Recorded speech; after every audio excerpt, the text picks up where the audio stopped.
So as you guys I'm sure are well aware of, the stock market continues to crash, and as those prices continue to go down, dividend yields are climbing. So I thought it would be fun to talk about some of my personal favorite long-term dividend stocks in today's video. Now, obviously the stock market has been crashing and I have no idea where the bottom is. So just like all of my other videos, please understand that you should always do your own research and make your own decisions. This is not a recommendation to buy or sell anything. I'm just sharing my opinion on some dividend stocks that I happen to like for the long term.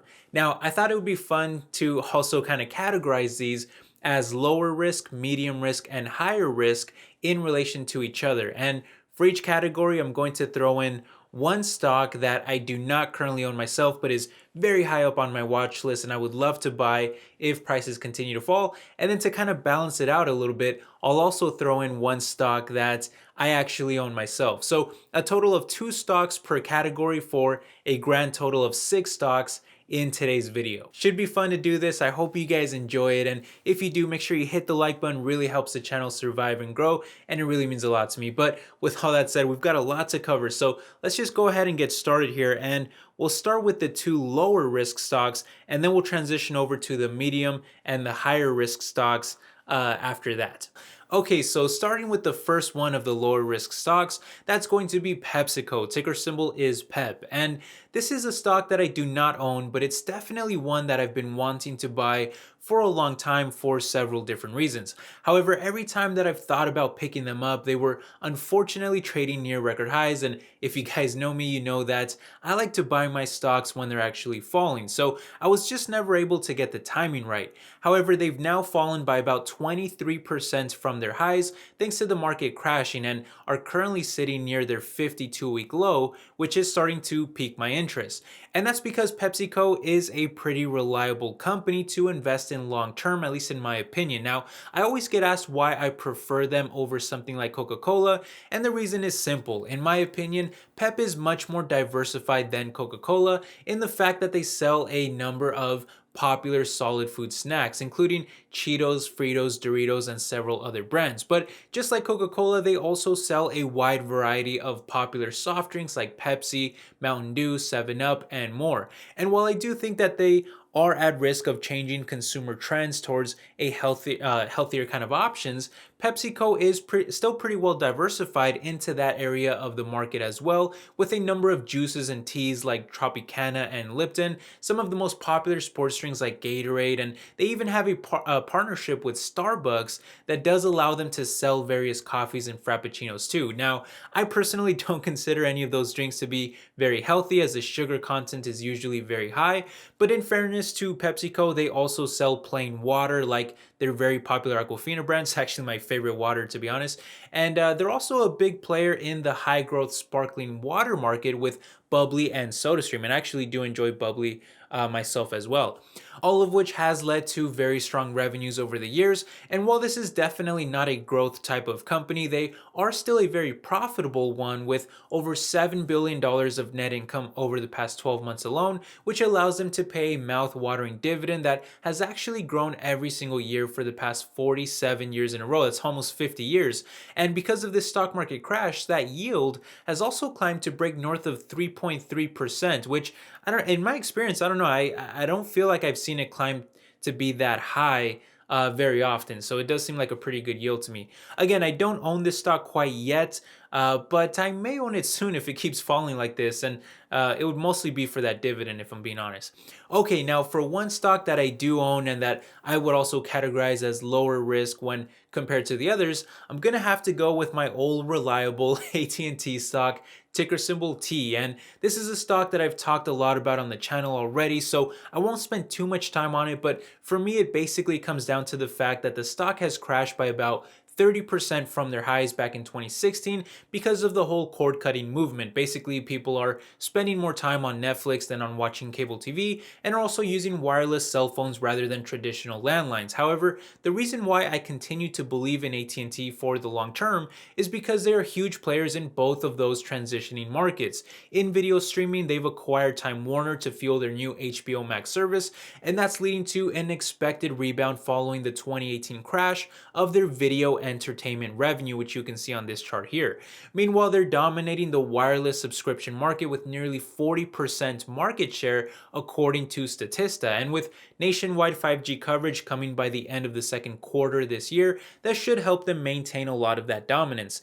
And because AT&T services can mostly be used from home or anywhere else around the world, that whole kind of global issue that is going around that I can't really talk about here, it's not really worrying AT&T that much, or at least not enough to lower their guidance. In fact, they're actually buying back shares right now at a time when most other companies are scaling back. All of this is great news for their consistently high cash flows that help them not only buy back stock and pay down debt, which admittedly is very high, but it also helps them pay a gigantic dividend. Now, my personal yield is about 7% because I did buy this one a long time ago when the stock was under $30, but even at today's prices, it's still yielding over 6.5%, which is very high, with a massive 35 years of consecutive growth. And for that reason, I actually decided to add a few shares myself to my E-Trade account recently, which, by the way, I started using my E-Trade and my M1 Finance accounts a lot more again. Ever since Robinhood had those outages, I just feel like it's probably best to have my money spread out a bit across multiple different platforms. And I only bring that up because I know that a lot of you kind of think of me as someone who mostly just uses Robinhood, but I just wanted to update you guys and let you know that I am now using 3 different brokers. By the way, let me know if you guys would like to see a video where I talk about all the different platforms and apps that I use for investing. I think it'd be an interesting video to do. Anyway, those were the 2 lower risk stocks. So now let's transition over to the medium ones. And we're going to go ahead and start with another stock that I do not own yet, but that is very high up on my watch list. And that stock is, of course, Next Era Energy. Ticker symbol is NEE. And the reason I consider them a little riskier is because I'm personally not very well experienced in the energy markets. But as far as the stock goes, this is one that actually rarely ever dips. And for that reason, I've just never really been able to buy it. But this recent crash, I admit, is making the stock a lot more interesting, as they are already down by about 30% from their highs, although they're still not quite low enough to break that 52-week low. Still, it's fallen enough to yield almost 2.8% on their dividend. That also carries a double-digit growth rate and a rock-solid 25 years of consecutive growth. Meanwhile, I would also get the world's largest generator of renewable energy from wind and solar, and a world leader in battery storage, which are huge markets that I only expect to get bigger over time, given how much attention renewable energy gets in the world right now and how much hate fossil fuel gets, to be honest. And in fact, Allied Market Research estimates that the global renewable energy market will surpass $1.5 trillion, that's with a T, trillion dollars, by 2025. For context, NextEra only did less than $20 billion in sales last year. Unfortunately, they're not really expected to see a lot of growth right now, and when you couple that with a forward P ratio of almost 25, it's not exactly a pretty picture for either growth or value-oriented investors. However, where this stock kind of really shines is in its future potential and the solid dividend. So if it keeps falling a bit more, I may actually consider picking up a few shares myself and just kind of hold it very long term. And to finish up with the medium risk stocks here, I'll go ahead and throw one that I already own myself, and that would be AbbVie. Ticker symbol is ABBV. And just like NextEra, I also consider this one a little riskier just because I'm not very well experienced with the biopharmaceutical market. But besides that, there are quite a few bright spots with the stock. Now, I first purchased them when they crashed below $70 a share last year, which was mostly due to their Humira drug losing patent protection, but also because of their acquisition of Allergan that investors weren't too happy about at the time, but we'll talk more about that in just a second. However, because I picked them up so low, I actually have a dividend yield on this one of about 7%, but even at today's prices that are a little higher than that, they are still yielding a mouth-watering 6.3% with a reasonable payout ratio and over a 20% growth rate. And despite it saying that they only have 6 years of growth, that was actually when they were spun off from Abbott Laboratories, who had grown their dividend for several decades. So if you include that previous history, AbbVie is actually considered a dividend aristocrat, having grown their dividend for well over 25 years in a row, and I think it's actually over like 30 years by now. Anyway, couple that with a very low valuation that is still close to 70% cheaper than the sector median, and it all makes for one heck of a value dividend stock. Now, sales are still rolling along and growing at healthy rates, and despite the fact that their patent protection is fading for Humira, which saw sales drop by almost 30% internationally last quarter, although it did gain almost 10% in the United States, but that protection is also leaving in a few years, so I wouldn't really count on that long term. But they've now launched a couple of new promising drugs in Skyrizi and Rinvoq, both of which are expected to reach blockbuster status. And there's a number of other products in their pipeline too that, when coupled with the Allergan acquisition, should lower their dependence on Humira from 57% down to 40%, while also further strengthening their already impressive cash flows that broke north of double-digit territory of billions of dollars of free cash flow in the last couple of years, which, by the way, is pretty damn high as a percentage of sales.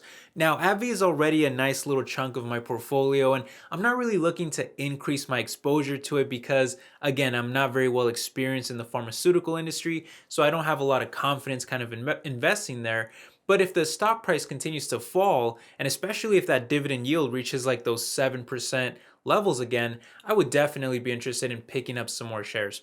Okay, now we covered lower risk, we just now covered medium risk. So let's go ahead and spice things up a little bit, and we'll take a look at a couple of riskier ones. And we'll go ahead and start with another one that I do not currently own yet, but that is very high up on my watch list.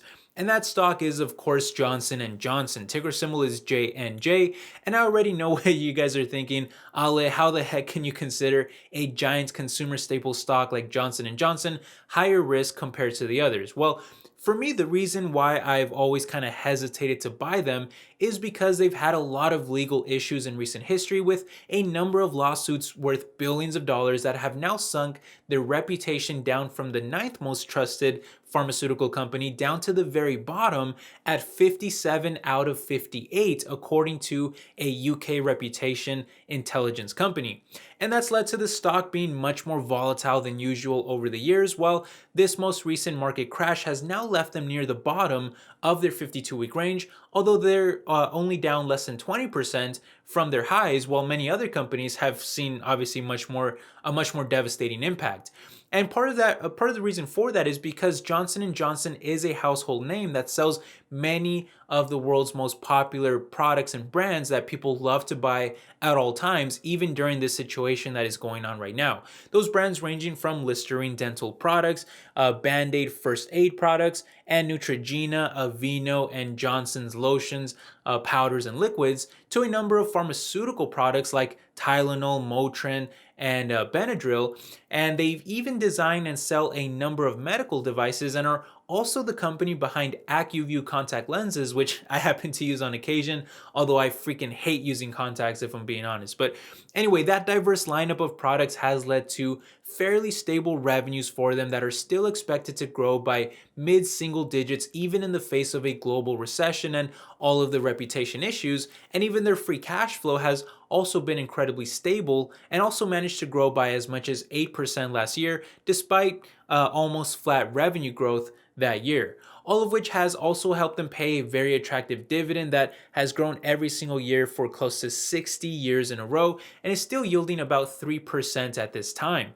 And I know that the stock hasn't fallen as much as others, but even at these levels, it still trades close to 50% cheaper than the sector. So again, it's not a stock that I own myself, but if it keeps falling like this, I may actually consider picking up some shares for that reliable dividend and the reasonable valuation. And finally, if you thought Johnson & Johnson had a monstrous dividend growth history, the stock that I actually own myself is going to be 3M, ticker symbol MMM, which I just started buying very recently for the first time ever. And the reason why is, of course, for their mouth-watering dividend that has actually been increased by an absolutely massive 61 years in a row, making them one heck of a dividend king. And even after all this time, it still carries a double-digit growth rate along with a pretty high yield of almost 4.5%.